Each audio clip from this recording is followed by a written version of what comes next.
আজকে আমি তোমাদের সামনে আবার একটা নতুন ভিডিও নিয়ে চলে এসেছি। ভাবছো এটা কি?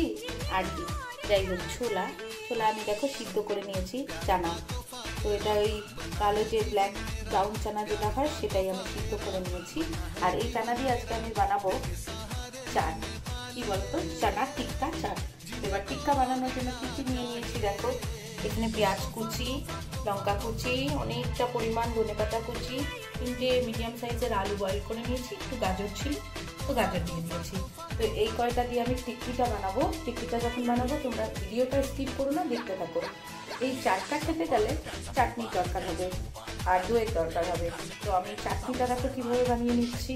এই ঝাল চাটনিটা, গ্রিন কালারের ঝাল চাটনিটা ইউজ করতে বানাতে আমি ব্যবহার করছি। দেখো এখানে পুদিনা পাতা নিয়েছি, এখানে অনেকগুলো ধনে পাতা নিয়েছি, কয়েক কোয়া রসুন নিয়েছি আর কয়েকটা কাঁচা লঙ্কা।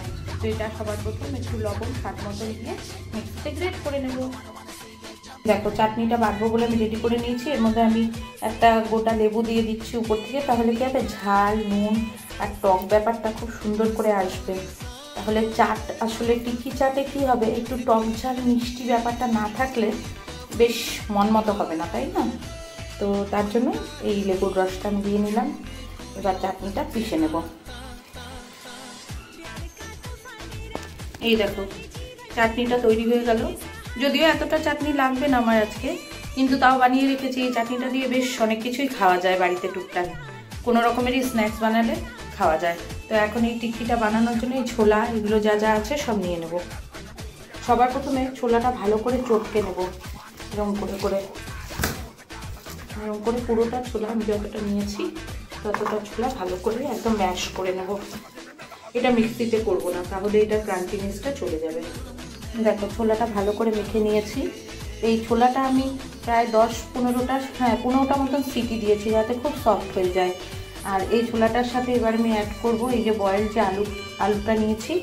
এটা টিক্কির বাইন্ডিংয়ের জন্য আলু বয়েল খুব দরকার, তো এটা নিয়ে নিচ্ছি। আর এটা খুবই হেলদি খাবার, এটার মধ্যে কোনো খারাপের ব্যাপার নেই, সবাই খেতে পারো। আর সত্যি কথা যেটা, ছোলা খুব শরীরকে শক্তি দেয়, তো ছোলা খাওয়া খুবই উপকার। এবার এর মধ্যে আমি স্বাদ মতো কিছু জিনিস মিশিয়ে নিচ্ছি। নুন অবশ্যই স্বাদ মতন, যে যেমন খাবে। তো আমি দিয়ে নিয়েছি আমার মতন। আর আমি বাড়িতে এই ভাজা মশলাটা তৈরি করে রাখি, শুকনো লঙ্কা, জিরে, ধনে, 5 ফোড়ন সব একসাথে খালি কড়ায় গরম করে গুঁড়ো করে রাখি। এটা যে কোনো খাবারে দিলে খুব টেস্ট বাড়ায় খাবারটার। তো এটা অ্যাড করে নিলাম। সঙ্গে যে পেঁয়াজ কুচিটা রেখেছি সেটা অ্যাড করে নিচ্ছি। এবার গাজর কুচিটা, এই জন্য এখানে এত বেশি সবজি ব্যবহার হচ্ছে, তো এটা খুব হেলদি, শরীরের জন্য ভালো। আর এটা করে রেখে স্টোর করে রেখে দিতে পারো তোমরা সবাই। এটা বাচ্চাদের টিফিনেও ইউজ করতে পারো, খুবই ভালো। তো বাচ্চাদের ক্ষেত্রে যারা ঝাল খায় না, লঙ্কাটা স্কিপ করে দেবে। এবার হচ্ছে খুব ভালো করে এটা মিশিয়ে নেব। এটার মধ্যে আমি একটু চাট মশলা দিয়ে দেবো, একটু চাট মশলা অ্যাড করে নিচ্ছি। চাট মশলাটা টেস্টটা বাড়াবে। এবার ভালো করে মিক্স করে নেব।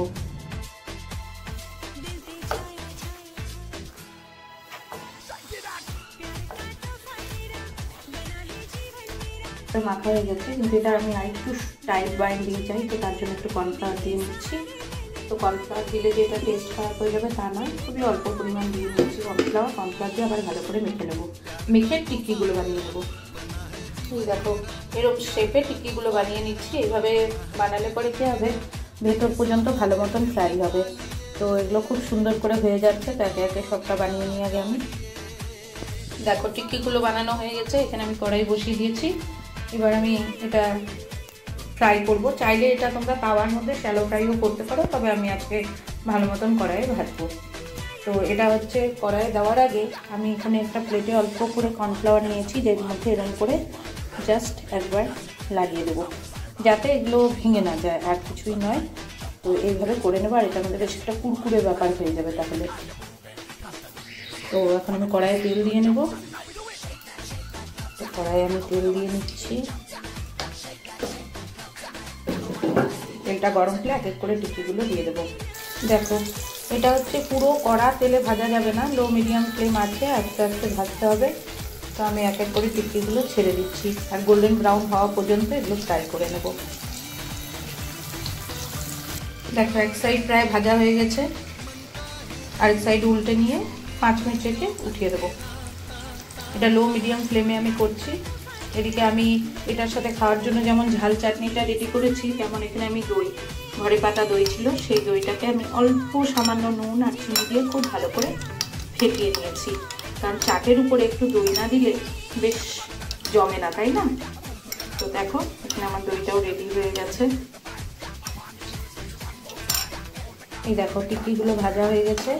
এখানে আমি একটা টিস্যু পেপার দুটো দিয়ে একটা স্টোর করার মতন বানিয়ে নিয়েছি, যাতে এক্সট্রা তেল যেটা আছে সেটাও বেরিয়ে যায়। তো আমি এই সময় গ্যাসের আঁচটা একদম আস্তে করে দিয়েছি। দেখেছো কেমন কড়কড়া হয়েছে, বেশ এক্সট্রা তেল যেগুলো সব বেরিয়ে যাবে এইভাবে। তবে এটা শ্যালো ফ্রাই করেও খাওয়া যায়, একটু সময় নিয়ে ভাজতে হবে, আর কিছুই নয়। তো এইভাবে একে একে করে দেখো আমার 5টা টিক্কি ফ্রাই করা হয়ে গেছে। এবার বাকিগুলো করে নিই।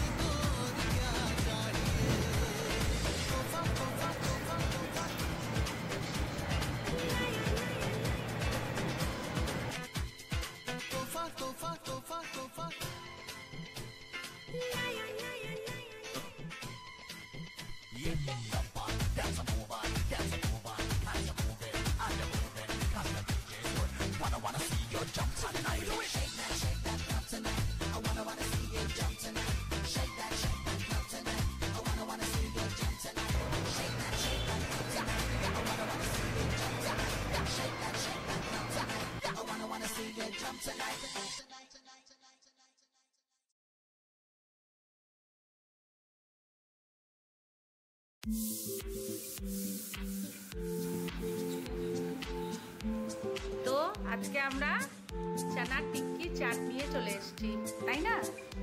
চানার টিক্কি চাট কেমন লাগে খেতে একবার দেখ তো পুপুন, খেয়ে বল।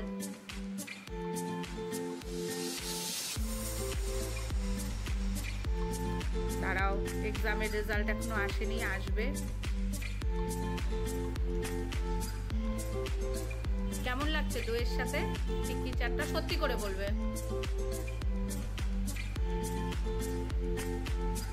ভালো হয়েছে? তো এবার বাড়ির বাকি সদস্যদের দিয়েছি, এখন তারা খেয়ে বলুক কেমন হয়েছে। তো দীপক কেমন হয়েছে তুমি টেস্ট করে বলো, একটা টিক্কি মুখে নিয়ে বলবে কেমন হয়েছে। চানা টিক্কি চাট, হ্যাঁ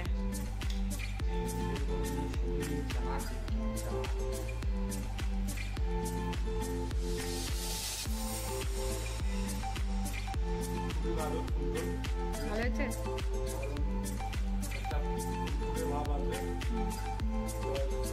আর সবথেকে বড় ব্যাপার কি বলতো, হ্যাঁ হেলদি কিন্তু জিনিসটা। দেখো এর মধ্যে ভেজিস দেওয়া হয়েছে, পেঁয়াজ, গাজর, তারপরে ধনেপাতা, তেমন কোনো কিছু কিন্তু ব্যবহার করা হয়নি। তো হয়ে গেল। হ্যাঁ দইটা একটু বেশ মিষ্টি ভাব আছে। তো ঠিক আছে, খুব ভালো হয়েছে। তাহলে আরেকদিন বানানো যাবে তো, কি বলিস? তো থ্যাংক ইউ সবাইকে আজকের এই ভিডিওটা দেখার জন্য। প্রিয়াঙ্কা ইউনিভার্স চ্যানেলে এইভাবে নজর রাখো, একটু দেরিতে আসবে কিন্তু আসবে প্রিয়াঙ্কা।